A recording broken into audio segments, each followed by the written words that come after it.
paremale poole.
finišis milline üleolek ja alles nüüd on tulemas järgmine paar võistlejaid.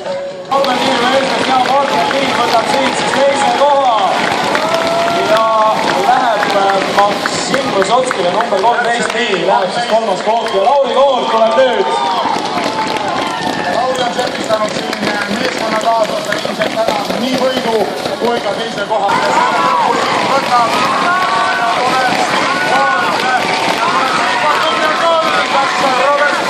Robert Skundurs. Siin nägime, läks ka Mart Markus ja siin oli Paul. Järgmised kaks meest on nii uudist tulemas ja 22 ja 15, number 15 Jarek Mäest ja number 22 Tiit Orlovski. Nii et Marina Zujeva teeb seda, number 96. Marina Zujeva, Valgevene esindaja, победительница среди женщин через финиш. Tulemas Jaanus Ritson ja kas Jaanus ei võta seda finišit, sest selle finiši võtab kas number 43 Ritsoni ees. Andrus Undres võis olla igal juhul nagu välkepauk, seda grupi finišit võtmas numbri all 49 ja 40 numbri 49 siin Maksim Kutsa.